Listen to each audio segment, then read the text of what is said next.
Hey everyone. So for my press conference analysis, I chose to do it on a press conference that occurred during the Las Vegas shooting from last October.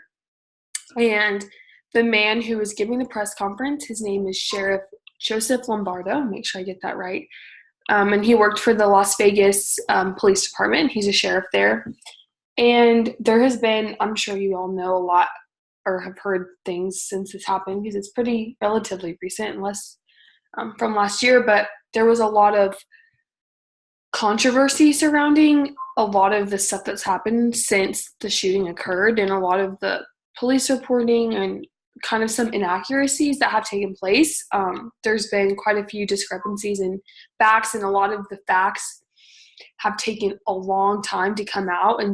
And usually, things take a while when you have something of this magnitude, but really a lot of these things should not have taken that long to come out. So the Las Vegas Police Department has come under quite a bit of fire for that, specifically, and just the fact that there's a lot missing that they should probably know by now, which I'm sure you all have heard a lot about it. This was a huge deal at the time, and it still is an awful, awful thing that happened. So I'm sure I'm probably telling you all some stuff that you already know.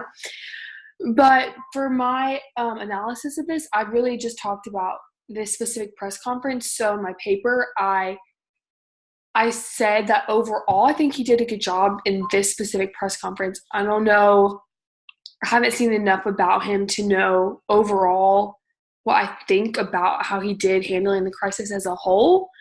But just from this specific press conference that I watched, I think he did an all right job. So I'm going to read you some of the stuff that I would have said at the press conference for my statement, as opposed to what he said. I have it written down, so sorry if I'm looking down trying to read this. But so he went on a little bit. To me, it felt like I think he was, because even so early on in the investigation, people were kind of coming at the Las Vegas Police Department, which I'll get to why at this time why. But I think he kind of already felt defensive about, what was happening. So he definitely comes across that way in the video, which I think that I kind of mentioned that in my paper, that was one of the things that I was like, oh, it just doesn't, I don't know. For me anyways, as a viewer watching it, it just didn't sit right or just come out. I don't know. It's, how people, you guys know, defensive people, it's just kind of off-putting, especially when you're a sheriff and this huge tragedy just happened. You would just, I don't know. It just didn't sit right with me. So that was one of the major things that I kind of was like, ooh, what he was saying was good, but then just the way it came across was not so great. So that was one of the things. And then, so he kind of at the beginning, I'll link this. I'm sure you guys probably won't watch the whole thing, but I'll link it if anyone's interested with his post. But in the beginning of the press conference, he starts out right away bringing up something about the gas pumps or something, and I just felt like it was not the right time to talk about that, because for this press conference, it was supposed to be an update, because it was about a week or two after this happened, October 3rd. So yeah, about a little less than 2 weeks after the event took place, he was giving this press conference, and it just I don't know, it just felt weird that he would start the press conference off that way when kind of some of this controversy about his department had already started to happen, and he's starting out talking about the gas leak or something, some other random part of the investigation.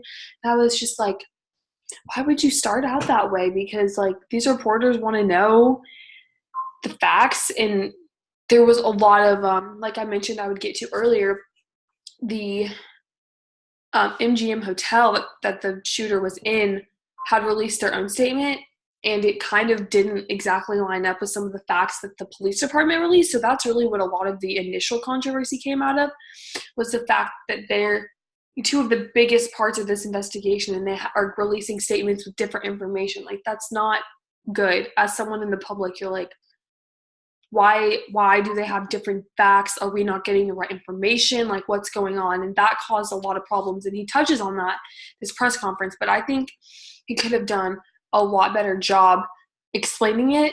And he kind of breezed through it and kind of brushed over it, which, I mean, it would be hard for anyone to be in that position, but I just kind of felt like it just didn't come across great. And he does do a good job of stating some of the facts at the beginning.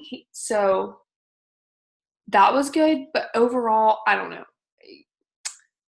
It just, in my paper, I said it was good. And now I'm like, I don't know. No, it was good. But I think it kind of, the tone kind of like, you're just like, oh, I don't know about that. So anyways, I'm going to read you what I wrote. Sorry, that was a really long explanation. But this is my statement. And mainly the thing I would have done is make it a lot shorter. And I kind of felt like he should have had more time for reporters. He didn't take questions. He spoke for about 15 minutes. And then someone from the FBI, the local FBI director there, he spoke. So it was only them two. And I thought he should have taken some questions because this was 2 weeks after the shooting happened. I felt like he could have had enough information to dispel at this point, and the reporters would have enough questions that he owed it to them to at least answer a few questions. But that's just my personal opinion. I'm sure there was reasons as to why that did not happen. Again, I do not know. I know what I saw on the news when this happened and what I watched from the press conference. So I'm sure, there's reasons. But just from the surface level, looking at it and analyzing the paper, that's what I thought. So this is what I would have said. Coming out right away, he did do this. He talks about there's 58 total people dead at the time. And he talks about how he just prays that it doesn't go up and that it will stay at that number because it was tragic. And I think that was a good thing to start out with because it kind of tugs on your heartstrings and not that you want to look fake and like, oh, I'm trying to make you sad, but I just think it kind of connects everyone in the room, reporter, official, regardless of who you are, the viewers, everyone can relate to that. And I thought that was a good way to start it out. And, obviously that's an important thing to know is how many died. And a lot of people were wanting to know these things and had it gone up because there's people in the hospital and in the ICU. So that was good. I would start out with that for sure. So 58 total were killed at this time on October 13th, 13 days after the shooting happened. There were 58 total dead at this exact time. The Las Vegas Police Department and the local hospitals and medical professionals were providing medical care for all of the people that were still alive and working to recover from their wounds. He does state that he is aware of discrepancies, which I thought was good. I would definitely keep that in there because you need people to know that you're working towards, like, there's misinformation and you're going to make sure you get it right, even if you have it wrong at first, which he probably should have waited.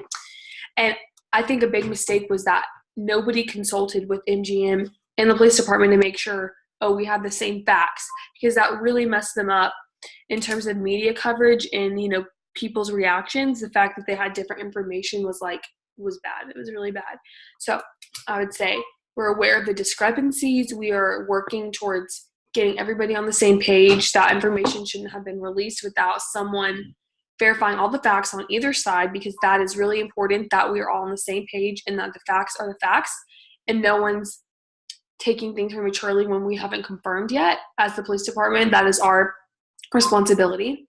And we are working to make sure that we always have the most accurate, up-to-date information that we can provide you, and that our information matches up with everyone in the investigation, including the FBI and the MGM hotel. That is our priority. The autopsy, there is an autopsy scheduled to be performed on the suspect. There were no visual abnormalities at the time when he was taken to have his, the brain was sent off separately to be evaluated. And at the time, there's no visual abnormalities. But again, the autopsy is coming, and we do not have any further information on that at this time, but we will keep you updated and let you know as soon as we know anything else about the autopsy. You will know. So the timeline is also really important, and we know there were some differences in the time frame that the MGM Grand or the MGM Hotel had put out, and that the LVMPD, Las Vegas Metropolitan Police Department, had put out. And he goes on, I would go on to, I don't have all the exact facts right now, or times, there was a lot of times, but I would go on and give the timeline that we had come up with, that was confirmed, that had been verified, and I would give that whole timeline to the media to say, this is accurate, this is what our investigators have found, our policemen have found, and this is what it is. And lastly, he touches on again, to close it out, sorry, I don't want this video to be like 20 minutes, which I talk a lot, so I'm really sorry. My videos are always long. I apologize. But in closing, during the press conference, I would just go on to say that the circumstances with the MGM Grand statement was a one-time thing, a isolated incident that will not happen again. I would make sure I had someone to verify all the statements that are going to come out from the MGM, the FBI too, and the police department, because to me, from what I've read and what I've seen, like that was huge. A huge mistake that people hadn't lined up their information, and they were just releasing what they found and not verifying anything. And that really, regardless of how it could be interpreted or the different statements could be worded, the facts should be the same. I mean, there's different ways of saying things, but they should still line up. So when you read the statement from the police and the FBI and the MGM, you should have no issues. They should all have the same facts, the same timeline, and all of that. And I just think that the police timeline might have been released prematurely, or the MGM Hotel's timeline might have been released prematurely, because that really messed them up, because the public was not happy about that. It just set back the investigation, and then that kind of set a precedent, because even today there's some details, and it took a long time for a lot of these details that should have come out sooner to come out.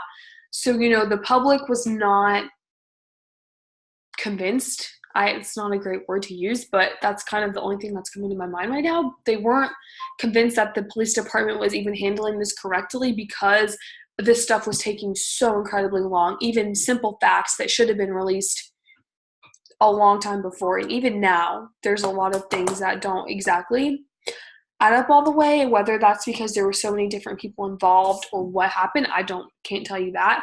But I just know that this kind of became a thing in a story, and since this has happened, we've had tragically a lot more crises similar to these, like the shootings in the schools and everything. So this one's kind of been placed on the back burner, but we've kind of seen similar things happening with all of these shootings, and it's heartbreaking, and it's really, really sad. But just kind of in terms of PR purely, it's like kind of similar mistakes are happening, and it's things that could be avoided, like the misinformation with the hotel and the sheriff.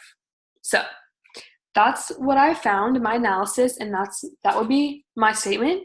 Sorry if I kind of confused you going back and forth between my statement and my analysis, but I was trying to make this easier to understand, since no one else has seen this press conference but me. I kind of wanted you guys to know what he said, what I would have said, what was the same, what was different.